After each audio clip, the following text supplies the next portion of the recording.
Почитувани гледачи, добро вечер. Го гледате централниот дневник на регионалната К1. Македонија денес го имаше најтоплиот ден. Еве како изгледаше Велес на 38 степени.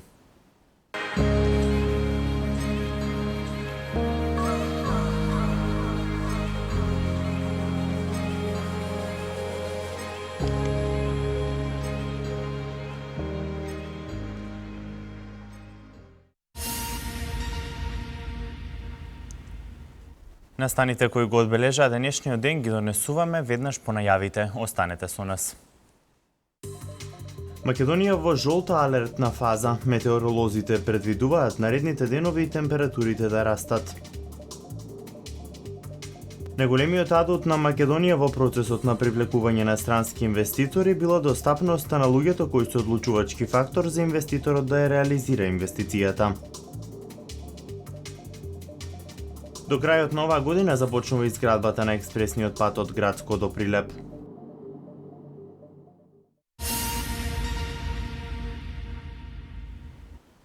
Температури над 40 степени Целзиусови се очекуваат од денес низ целата држава. Препораки за населението да внимаваат на исхраната, да не се изложуваат директно на сонце во периодот од 10 до 17 часот.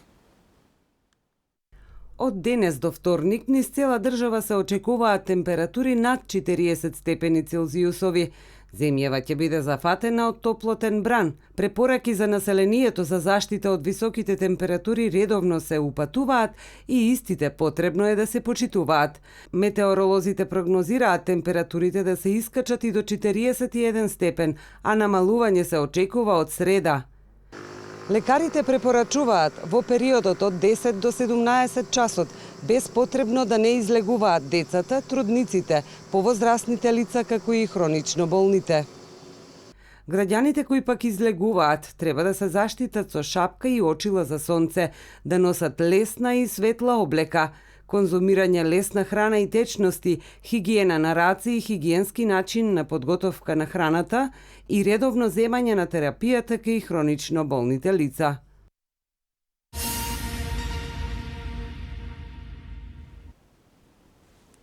Противпожарната единица од Велес со низа препораки до граѓаните за заштита на животната средина од евентуални пожари во летниот период. Превентивните мерки во последните неколку години допринесоа за значително намалување на бројот на пожари во Велес и Велешкиот регион. Преку делење едукативни флаери и директни средби со жителите од градските и рурални средини, противпожарната единица од Велес действува на зголемување на свеста за последиците од евентуални пожари и несреки, но и обезбедување поголема безбедност. Карактеристични за овој период се летните пожари. Превентивните мерки на пожарникарите започнуваат од зимниот период, за комплетно да се опфатат сите фактори за заштита. Показателите бележат значително намалување на пожарите во Велес и Велешкиот регион во последниот период. 3-4 години, кога настапуваме близко со граѓаните и во руралната и во урбаната средина, вродија плод, така да пожарите во Велес и Велешко, значи држиме општина Чашка и општина Градско, значи 50% се смалени пожарите, а сето тоа е допринос на активностите на пожарникарите во единицата со општината како носител и добриот прием, односно слухот на граѓаните дека се грижиме за нивната безбедност и нивните домови и нивниот имот. Противпожарната единица со препораки до граѓаните за зголемена предпазливост за заштита на животната средина и избегнување било каков ризик кој може да предизвика несакани последици пред се по здравјето на луѓето. Сите викенди испаѓаат граѓаните малку да се релаксираат. Препорака сето тоа забавата да остане со нив, него мора да припазуваат на тие скари, на движењето во шумата, не фрлање цигари, пошто сепак рекреацијата допринесува да се движат и некое невнимание, односно опушок, изфрлање или отворен огин палење, значи мора при завршетокот на сета таа забава да се погрижат за сето тоа, односно да го изгасат огинот, да го затрупаат со земја. Противпожарната единица на терен действува со 6 возила за урбана средина и 2 теренски возила за руралните подрачја. Истовремено располага со 50.000 литри вода за 24 часа.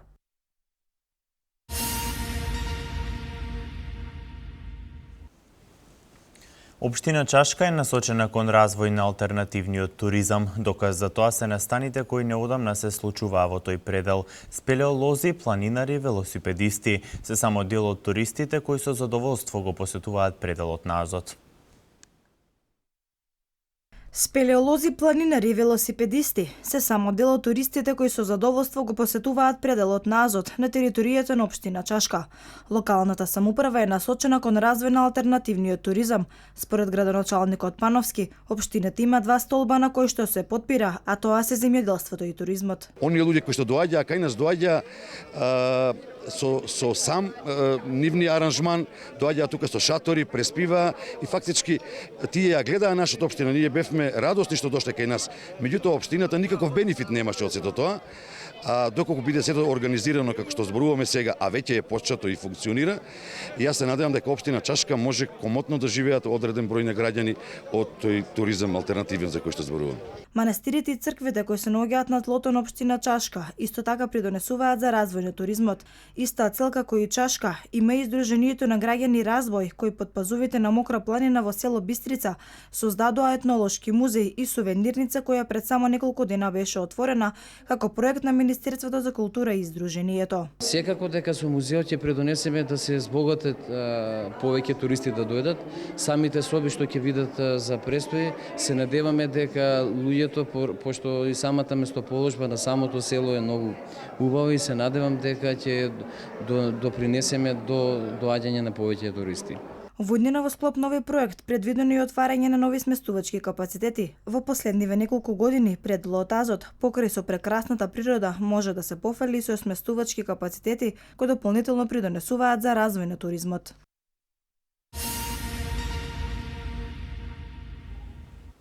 Од Градско до Прилеп ќе се патува по модерна експресна делница. Градежните работи предвидено е да започнат до крајот на оваа година. Експресниот пат Градско-Прилеп преку Росоман и Дреново ќе биде во должина од 33,5 километри. Вкупната инвестиција е 70 милиони евра. Средствата се обезбедени со заем од Европската банка за обнова и развој, од буџетот на Република Македонија и ИПА фондовите. Министерот за транспорт и врски вели дека градежните работи се поделени во 3 фази. Првата започнува наскоро. Експресниот пат е поделен во 3 правци, односно во 3 фази. Ние веќе започнавме со предквалификации на втората фаза и очекувам дека сега ќе заврши онаа евалуација и подоцна по завршување на евалуација оние компании што ќе ги исполнуваат условите ќе навлезат во втората фаза, односно да се избере компанија. Очекувам дека на крајот на годината веќе ќе почнеме едната фаза да работиме. Така видивме програмата и така ќе продолжиме. Потоа следуваат оние други 2 фази што се на самата делница. За едната ќе треба да се најдат дополнителни средства, а за едната веќе се проектира. Така да го тераме проектот како што е предвиден во програмата.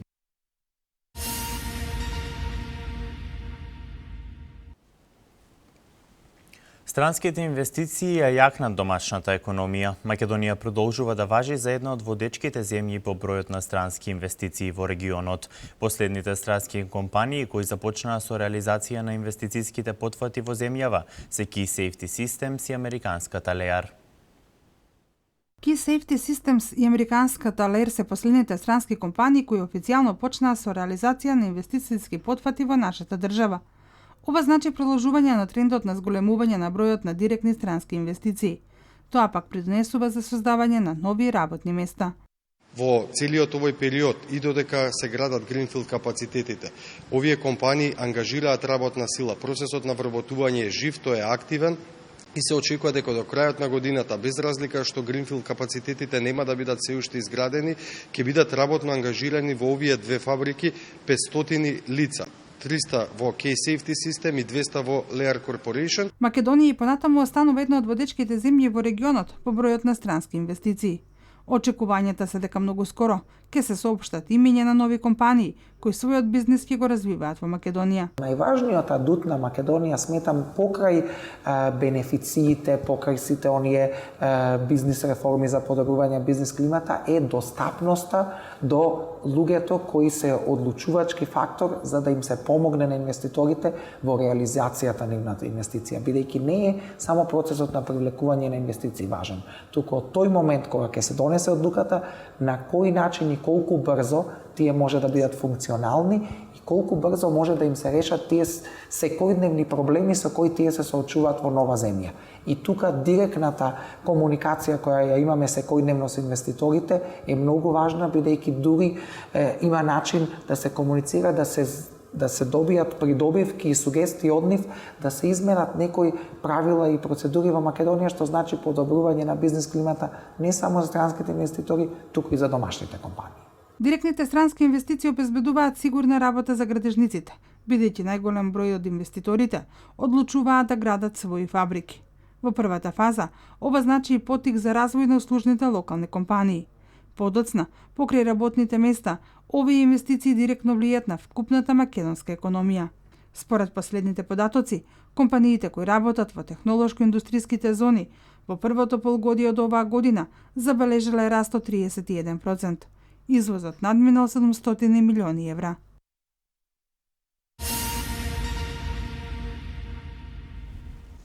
Започна бербата на шумски плодови. Жителите од Кавадарци и Росуман заинтересирани за берење на вакви плодови, како и на лековити растенија кои потоа ги продаваат на нашите пазари. Дозволата за берење изнесува 400 денари, а се очекува да се зголемува бројот на заинтересирани граѓани за берење. 25 жители на Кавадарци и Росуман годинава побарале дозволи за берење на шумски плодови од подружницата на јавното предпријатие на македонски шуми Бор од Кавадарци.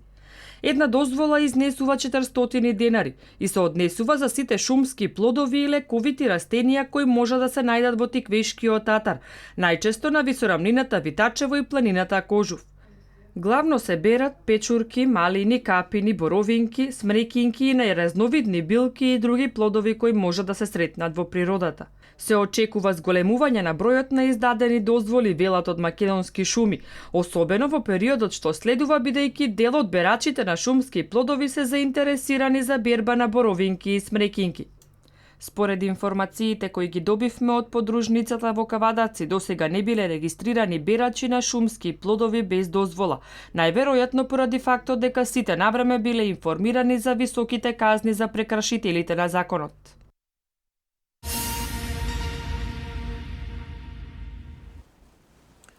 Вчера вечер во салата Бели Мугри во Велес, младиот и талентиран пианист Петре Штериов одржа солистички пијано рецитал.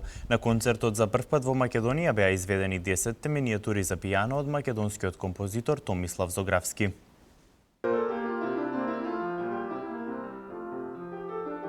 Несекојдневно уживање за публиката во концертната сала Бели Мугри во Велес. Младиот и талентиран пианист Петре Штериов одржа концерт за паметење. За присутните вистински момент за уживање, додека за изведувачот момент кој го чека уште од првиот ден кога започнува да ја припрема програмата. Тремата е присутна знаејќи ја одговорноста што концертите на класична музика ја носат со себе, но чувството после концерт е посебно, вели Штериов. Чувството е навистина убаво, бидејќи нели после цел труд и цела вложена работа, се случува тоа финалниот производ, се случува концертот, флуидот со публиката и незаборавно искуство.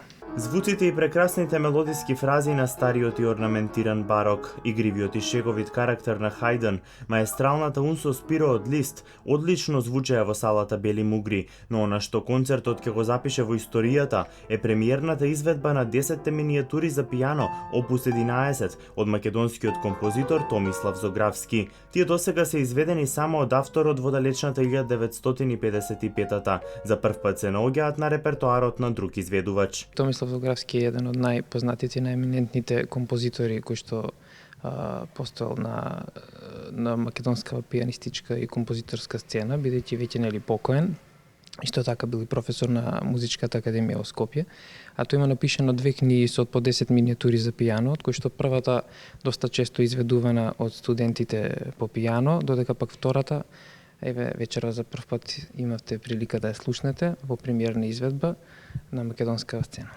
Во февруари Штериов одржа пијано рецитал во Штип, а двата концерти се во склоп на проектите од национален интерес на Министерството за култура на Република Македонија.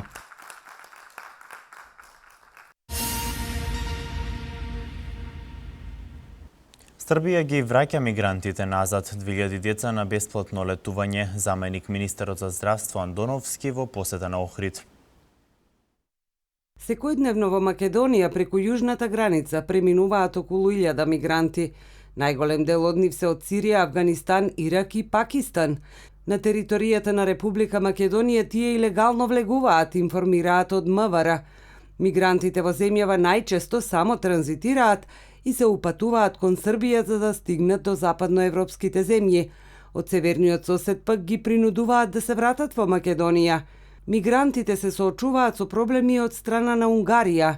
Некои македонски медиуми јавуваат дека унгарската полиција ќе испрати екипа за патролирање на македонско-српската граница. Председателот на Република Македонија Ѓорѓе Иванов деновиве изјави дека Арама ќе и помага на полицијата.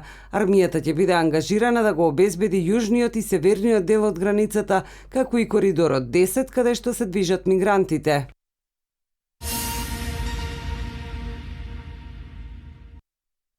Министерот за труд и социјална политика Диме Спасов вчера го посети детското одморалиште 25 мај во Струга, каде во моментов престојува петата група на деца кои што се дел од проектот Бесплатен летен одмор за деца од семејства од социјален ризик. Станува збор за проект кој што владата на Република Македонија го реализира од 2012 година.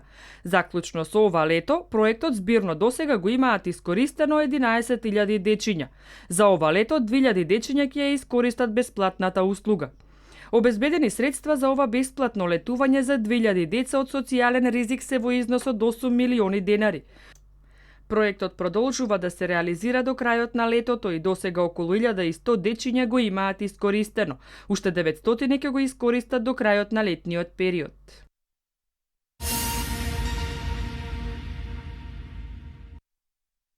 Работна средба со менаџерските тимови на Општата болница, Здравствениот дом и итната медицинска помош во Охрид оствари заменик министерот за здравство Јовица Андовски. Констатирано е дека здравствените работници од овој регион навремено ги обезбедуваат здравствените услуги за граѓаните во летниот период. Здравствените установи во Охрид и во услови на високи летни температури обезбедуваат брза и квалитетна здравствена заштита за граѓаните од овој регион и зголемениот број домашни и странски туристи кои престојуваат во овој град. Итната медицинска помош функционира со 13 тимови на територијата на Охрид и околните населени места. За потребите на итната медицинска помош се доделени и 3 нови возила, опремени со ЕКГ апарат, дефибрилатор, респиратор и друга медицинска опрема, беше искажано на денешната средба на заменик министерот Андовски. На ова подрачје здравствена услуга обезбедуваат 35 матични лекари и генерално станува збор за добра покриеност како на итната медицинска помош, така и на примарната здравствена заштита.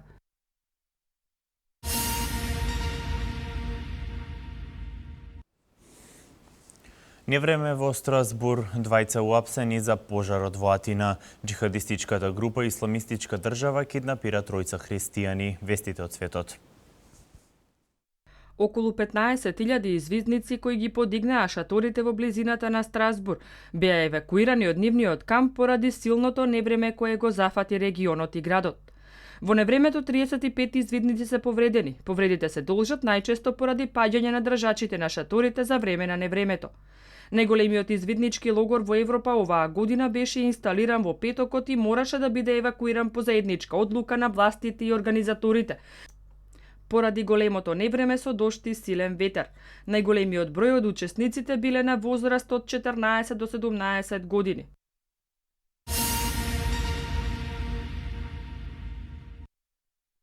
Грчката полиција во Атина уапси 2 лица, едниот Грка, другиот бугарски државјанин под сомнение дека случајно предизвикале шумски пожар кој се прошири кон североисточните предградија на главниот град на Грција.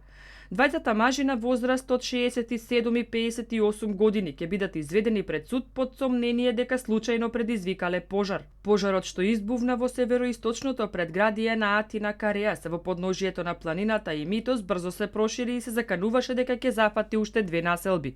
Огнот е ставен под контрола.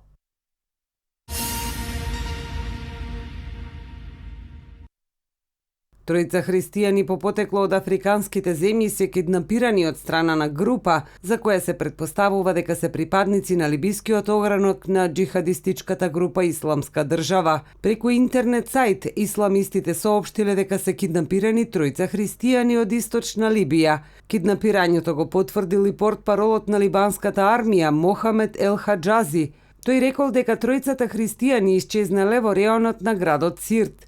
Огранокот на Исламска држава од Либија во реонот на Сирт минатата година киднапира 21 египетски христијани копти, а во февруари годинава објави видеозапис од нивна ликвидација.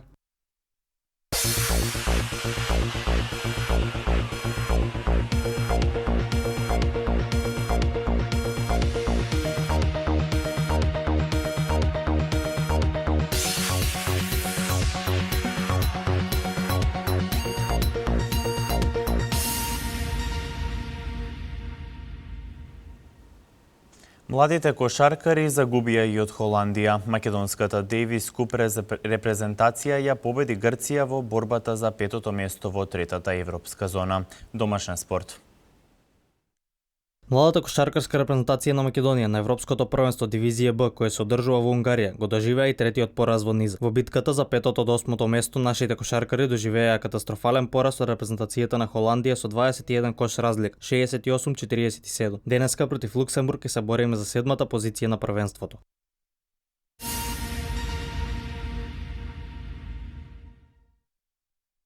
Македонската Дейвис Куп репрезентација ја победи Грција во борбата за петото место во третата европска зона. Димитар Грабул настапи прв и со максимални 2:0 во сетови го совлада Антонопулус, а потоа Јотовски со истиот резултат го победи Елефтерос Теодору. Надпреварот за двојки не беше одигран затоа што победникот во овој дуел беше решен. Македонија го заврши надпреварувањето на пето место, а пласма во втората зона од Дейвис Купот обезбедија Норвешка и Грузија.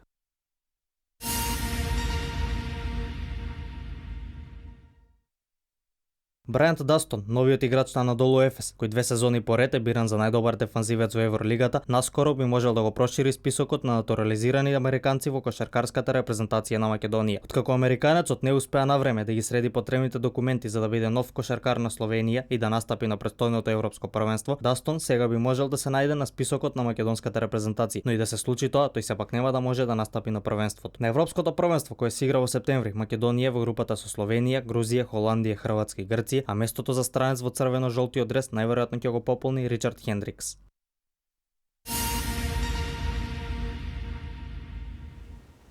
Франција победник во светската лига. Ова е прв златен медал за одбојкарите на Франција во ова надпреварување. Тие со максимален резултат од 3:0 ја совладаа Србија. Повеќе детали за меѓународниот спорт во продолжение. Финецот Валтери Ботас, возачот на Вилијамс, од следната сезона во Формула 1 ќе настапува во екипата на Ферари како наследник на неговиот сонародник Кими Рејконен. Во Ферари ни малку не се задоволни од изданието на ледениот финец во оваа сезона, па затоа се одлучија да му побараат замена. Трансферот на Ботас во екипата од Маранело ќе изнесува 12 милиони евра. Тоа значи дека за Рејконен ова ќе биде последна сезона во Формула 1, бидејќи изјави дека ако не вози во Ферари, не би настапувал во ниту еден друг тим.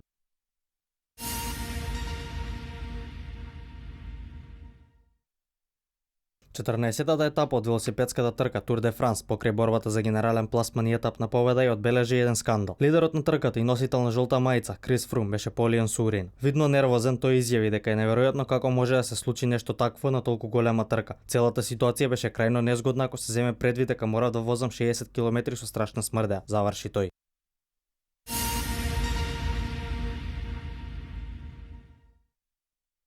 Капитенот на Астон Вила и покрај најавите дека нема да замине од клубот, сепак потпиша договор со екипата на Манчестер Сити. Со овој трансфер граѓаните ја исполнија квотата за минимален број на домашни фудбалери по заминувањето на Милнер во Ливерпул. Делф во новиот клуб ќе го носи дресот со број 18.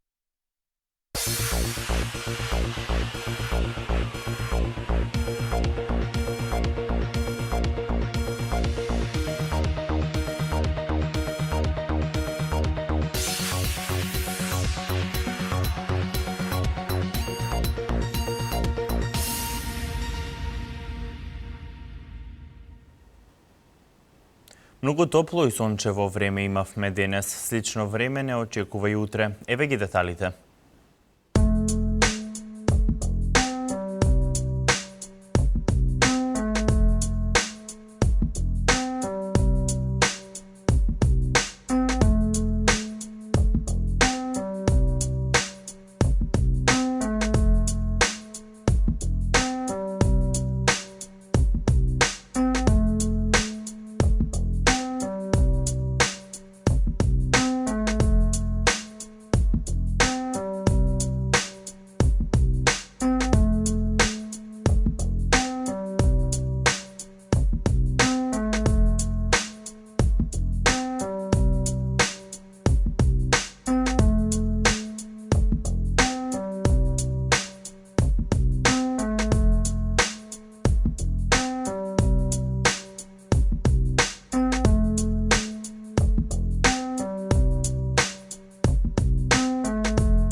Синоќа од срцев удар почина доктор Ристо Пејовски.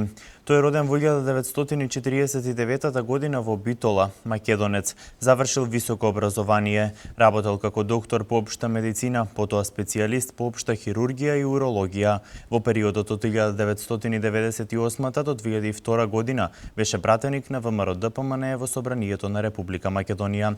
Живеел во Велес. Ова беше се за денес. Пријатна вечер со програмата на К1.